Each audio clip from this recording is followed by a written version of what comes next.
Bonjour à tous, je suis ravie de vous retrouver pour vos énergies de la semaine du 17 au 23 février 2020. J'espère que vous allez bien. Nous allons entamer, on va dire, le 23 février, donc autant vous dire que ça va être la fin de la semaine, la nouvelle lune dans le signe du Poisson. Mais avant cela, vous aurez un petit transit de Mars dans le signe du Capricorne et à partir du 17, donc de lundi. Alors en général, Mars, évidemment, ça représente l'action. Hein. On met en général du cœur à l'ouvrage lorsque l'on entreprend. Excusez-moi. Donc, on vous donne des forces sur un projet. Hein. En général, vous vous engagez totalement et en profondeur avec le transit de Mars en Capricorne. En général, pas question de laisser tomber en cours de route ou d'agir superficiellement avec ce signe-là. Vous aimez travailler, voir la situation se décanter, se transformer progressivement et solidifier ce projet. Voilà. Toutefois, avec Mars en Capricorne, on a envie d'agir un petit peu en solitaire. Alors c'est vrai que la semaine dernière j'avais encore la co-création. Ça ne veut pas forcément dire que vous détesterez travailler avec quelqu'un, seulement vous serez peut-être plus efficace pour agir seul. Hein. Parce que ça va vous permettre un petit peu aussi de retrouver une pleine concentration. Voilà.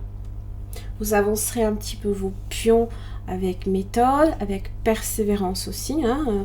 Rien ne vous rébute dans ce que vous entreprenez. Même les obstacles, voire même les responsabilités ont tendance même à vous stimuler. Donc c'est même très très bien. Alors, Jupiter aussi en Capricorne, pour le coup, lorsque vous montez un projet, on ne s'encombre pas trop de détails. Vous savez ce qu'il faut faire et aussi quels seront également les résultats. Le temps sera votre allié. Hein. Vous êtes fait pour entreprendre justement des projets de longue haleine et qui vous demandent aussi de l'investissement personnel assez important, une grande concentration. Vous avez également, encore une fois, Vénus dans le signe du Bélier. Je vous demanderai juste de faire un petit peu attention parce que c'est vrai que je vois, j'ai entrepris déjà les premiers signes pour le mois de mars et c'est vrai que je m'aperçois qu'au niveau relationnel, certains signes ne sont pas trop aidés et c'est vrai que Vénus en Bélier, c'est important quand même de le signaler. C'est qu'en général, avec Vénus en Bélier, on sait si quelqu'un nous plaît ou pas du tout. Hein. L'attirance peut être immédiate, mais aussi, pour le coup, instable. On peut être assez émotif, on n'a pas assez de recul. Hein. Donc, les goûts seront assez tranchés. On ne fait pas dans la demi-mesure non plus. Soit on aime, soit on déteste. Hein. Je veux dire, avec... surtout que c'est carré à Jupiter, Vénus en Bélier, peut mener à quelques écarts amoureux qui risquent de prendre parfois le dessus un petit peu sur la raison. Donc ne vous laissez peut-être pas trop aller à vos passions. Voilà. Allez, la nouvelle lune dans le signe du Poisson pour le 23 février. Eh bien le Poisson empathie et douceur. Hein, voilà. C'est vrai que c'est un signe assez introverti. Hein. C'est un signe qui a tendance aussi à vivre un petit peu hors de la réalité hein, et qui se nourrit énormément de ses rêves. Voilà, on est poète, on est plongé aussi dans le mysticisme pour certains et malgré les dehors assez lymphatiques peut-être, pour certains ça peut être plus prononcé que d'autres, on est très réceptif aussi à la souffrance d'autrui. Voilà, vous serez un petit peu plus réceptif avec cette nouvelle lune dans le signe du Poisson. Vous vous identifiez peut-être souvent même à la douleur du monde qui vous touche. Hein, alors c'est vrai que certains ont l'envie, par exemple, de venir en aide aux plus démunis, aux malades, comme aux exclus aussi.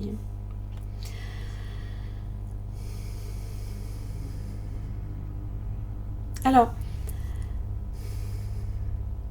Vous avez Neptune et Mercure également dans le signe du Poisson. Alors Neptune en Poisson et en maison 8. On se rattache à l'inconnu, au mystère avec Neptune, bien sûr. On va un petit peu plus se relier à la foi, hein, à la possibilité d'entrer en contact avec d'autres plans, d'autres plans mystiques, hein, d'autres mondes, hein, peut-être que ceux ici-bas, hein, sur Terre. Donc on sera beaucoup plus réceptif aux messages, hein, on sera peut-être même un tantinet, on aura envie de se rapprocher de tout ce qui est un petit peu du domaine de l'occulte, peut-être même certains du paranormal par exemple. Hein.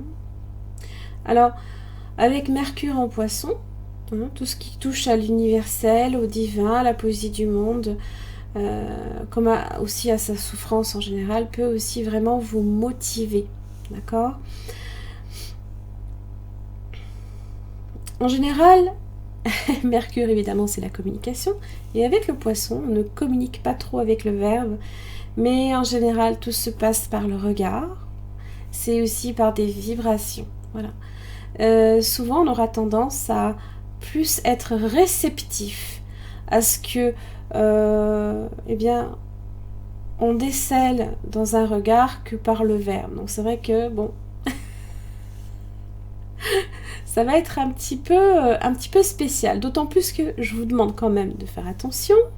Bien entendu, le 17, Mercure passe en rétrogradation. C'est vrai qu'il ne faut pas non plus en faire tout un plat. Hein. Bon, ben voilà. Certains aspects de Mercure sont favorables pour certains signes, d'autres signes le sont un petit peu moins. Il faut juste comprendre que tous les jours on a à côtoyer les autres. Hein. Voilà, forcément on vit avec les autres, on est en interaction avec ces personnes, et ben à un moment donné, il se peut que la communication risque de mal passer, tout simplement. On interprète peut-être difficilement certaines choses, surtout quand je vois Vénus dans le signe du Bélier. Bah, on a tendance... Vénus en Bélier, pardon. On a tendance à peut-être aussi réagir du tac au tac, donc juste un petit peu attention à ça. On va vous demander effectivement aussi d'éviter tout ce qui est... peut-être signature sur certains documents, si possible de les repousser un petit peu plus tard, pas tout de suite peut-être dans la rétrogradation Mercure. Après, faites au mieux, bien évidemment. Si des fois vous n'avez pas le choix, vous n'avez pas le choix. Voilà, ça c'était un petit peu pour les aspects. Le transit de Mars en Capricorne. Voilà, et la nouvelle lune en Poisson qui arrivera à la fin de la semaine. Allez, on voit un petit peu. Alors, vous avez le loup. Ah là là. L'instinct. Hein. On est vraiment sur ça. On est sur l'instinct, là, ici. Réveille ta nature sauvage. Laisse ton instinct te rappeler qui tu es et où tu vas. Voilà, il vous invite à retrouver votre instinct, à cesser d'obéir aussi aveuglément à un dogme ou à une croyance. Il va vous aider aussi à incarner une autre forme de communication, plus authentique, plus vraie, plus spontanée.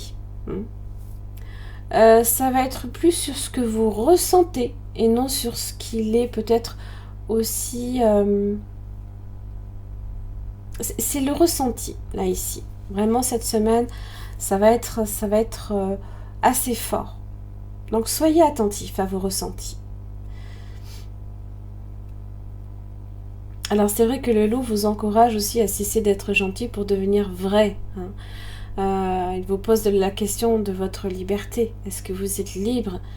Parce que c'est vrai que le loup, il est profondément attaché à sa liberté. Alors c'est vrai qu'il peut être très solitaire, le loup. Hein, comme il peut aussi être en meute. Alors, c'est vrai qu'après, il y a une forme de hiérarchie qui s'établit, tout en restant quand même assez libre. Voilà. Alors, vous avez l'endurance. Et on vous dit de continuer. Keep going. Alors avec cette carte-là, donc c'est pour certains, celles et ceux à qui s'intéressent, vous avez la liste des oracles et des tarots que j'utilise, parce que beaucoup me demandent quels sont les oracles que j'utilise lors de mes guidances ou de mes tirages mensuels, parce que beaucoup les trouvent très mignons, très jolis, très beaux, tout simplement. Alors, ici c'est l'oracle des sirènes. Donc, on est ici avec l'endurance, sur le point d'atteindre un point culminant dans votre dans le voyage que vous êtes en train d'entreprendre. Avec cette carte-là, on vous dit qu'il y aura peut-être des moments où vous en aurez peut-être marre, vous aurez envie de vous poser, de vous arrêter pour souffler. On peut être fatigué aussi, hein, voilà. Mais les sirènes sont là hein, pour vous encourager à persévérer. Peu importe les doutes, les incertitudes, ne vous arrêtez pas. Vous êtes fort, vous dit cette carte-là. Vous êtes fort et vous devez croire en vous et en vos capacités. C'est un petit peu Mars en Capricorne. Hein. C'est vrai que c'est un petit peu l'énergie du Capricorne à ce niveau-là hein, qui justement était profondément déterminée. Vous avez la confiance. Ayez confiance. Ça va vous demander effectivement d'avoir confiance en vous, d'avoir confiance en la situation, qu'il y aura un dénouement qui est favorable. Vous avez l'enfant là ici qui joue avec des papillons. Donc les papillons c'est la transformation, c'est aussi la beauté, c'est la fragilité aussi. Voilà. Et qui joue même, qui est transporté par les papillons. On voit, hein, c'est l'enfant qui tient les quelques liens, hein, là, ici, avec les... Elle a des ailes, elle aussi, mais elle est surtout transportée, là, ici. Donc forcément, ça va vous demander d'avoir confiance, hein, que les choses vont bien se passer. Donc déjà, on a un tirage assez intéressant. Vous avez l'enfant intérieur. Donc là, ici, il s'agit de l'amour universel de Tony Carmine Salerno. Et ici, on vous dit que votre enfant intérieur aspire à recueillir de l'amour et de l'attention.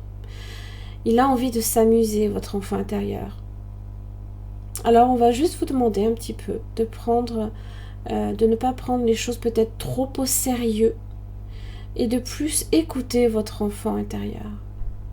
Il est dans la découverte. Hein. Là, il faut comprendre qu'avec lui, on aime découvrir.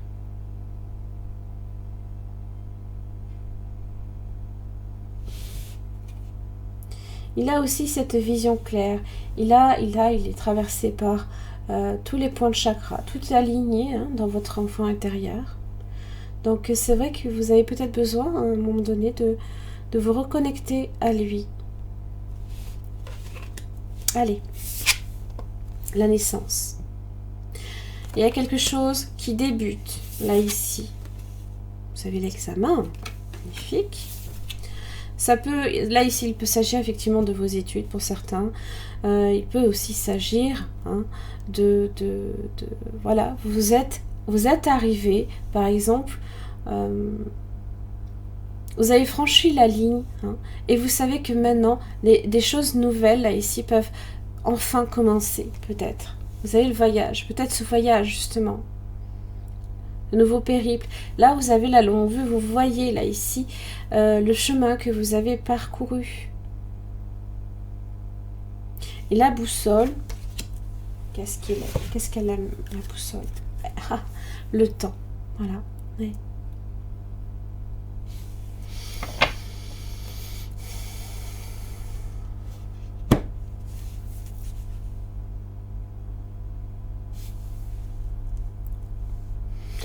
Le temps, tout est relatif avec lui. Alors, il s'agit ici tout aussi bien du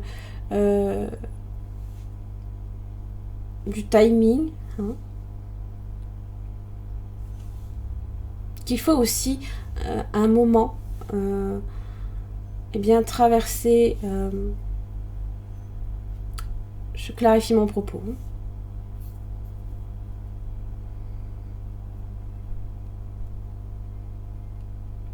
Si vous voyagez, alors tout aussi bien si vous êtes dans une quête, hein, si vous êtes dans une situation que vous voyagez, eh bien vous êtes en train de faire quelque chose d'important. Voilà, vous menez un projet à son terme pour permettre de passer à l'étape suivante. Eh bien, le temps là ici est bénéfique parce qu'on n'est ni pressé et en même temps, le temps, c'est l'endurance d'une certaine manière, puisqu'on sait que, alors, on n'est pas nécessairement à une course contre la montre.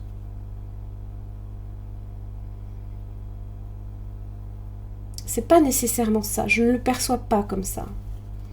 La fécondité. Vous voyez, il y a cette idée que il y a des choses qui ont été en gestation et qui enfin là ici, eh bien, on est face à de l'éclosion. Là, ça y est, ça sort, c'est en train de naître.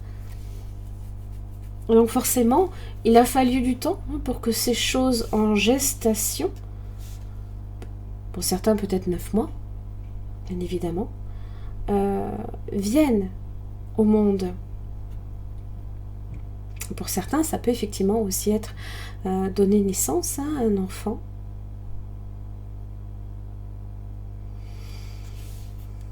La fécondité aussi, je me rapproche là ici de l'enfant intérieur parce que la fécondité est en rapport aussi avec la musique, les arts, le fait de profiter, de sortir également.